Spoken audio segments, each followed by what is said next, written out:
اچھا، یہ جو توہین رسالت کا قانون ہے، کچھ لوگ تنقید کرتے ہیں کہ اس کا استعمال غلط کیا جاتا ہے، بدلہ لینے کے لیے بھی کیا جاتا ہے، تو اس حوالے سے اس کا کیا حل ہونا چاہیے؟ آپ کیا کہتے ہیں اس میں؟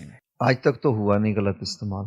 302 کے ملزم بری ہو جاتے ہیں. جو پشاور میں غالباً ایک واقعہ ہوا تھا، ایک شخص کو جلا دیا گیا تھا، تو بعد میں کہتے جی کہ وہ توہین رسالت اس نے نہیں کی تھی. اسی پہ آ رہا ہوں. جی 302 کے ملزم بری ہو جاتے ہیں تو غلط استعمال ہوگا. کیوں؟ بندہ نہیں مرتا، بندہ تو مرا ہوا ہے. پھر اس کا کیا حال ہے؟ ڈکیتیوں کے کیسز بری ہو رہے ہیں تو غلط استعمال ہوگا. چوری کے کیسز بری ہو رہے ہیں، غلط استعمال ہوگا. لڑائی جھگڑوں کے کیسز میں بری ہو رہے ہیں تو غلط استعمال ہوگا. زمینوں کے کیسوں میں لوگوں کے کیسز خارج ہو رہے ہیں تو غلط استعمال ہوگا. تو قوانین تو ختم کر دینے چاہیے. پھر کیا چلانا چاہیے کہ جس کا ڈنڈا ہے وہ کر لے. وہ کر لے، جس کی لاٹھی اس کی بھینس ہو دے رہے ہیں. تو یہ قانون بھی راضی نہیں اس پہ بھی. اس کو کہتے ہیں جنگل کا قانون. جو قانون ملک میں رائج ہے اس کو کہتے ہیں میس یوز ہو رہا ہے. تو میس یوز صرف ختم نبوت کا کیوں نظر آ رہا ہے؟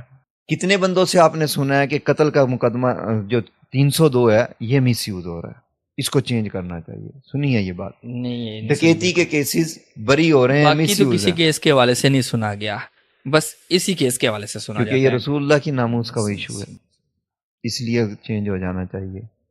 بڑا کام ہے. اگر آپ اس پہ عمل نہیں کروانا چاہ رہے تو آپ نے ایک ایسے طوطے بٹھا دیے ہیں جو کہتے ہیں اس کو تبدیل، اس کا مس یوز ہو رہا ہے. کیونکہ اگر وہ یہ کہیں یہ قانون غلط ہے تو لوگ ان سے پوچھیں کہ بتائیں کیا غلطی ہے، تو انہوں نے اس کا نیا انٹرپریٹیشن نکالی کہ یہ مس یوز ہو رہا ہے. کیا مس یوز ہو رہا ہے؟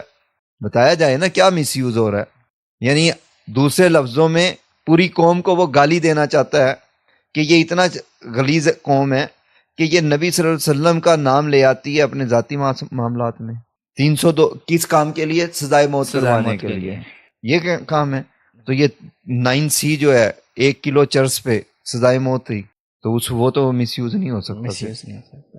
یعنی مسلمان اتنا گیا گزرا ہے کہ وہ 1 کلو چرس کا جھوٹا کیس نہیں ڈلوا سکتا، وہ ناموس رسالت کا جھوٹا کیس ڈلوائے گا. جبکہ ناموس رسالت کے کیس میں جتنے بیریئر ہیں اتنے چرس کے کیس میں بیریئر نہیں ہیں.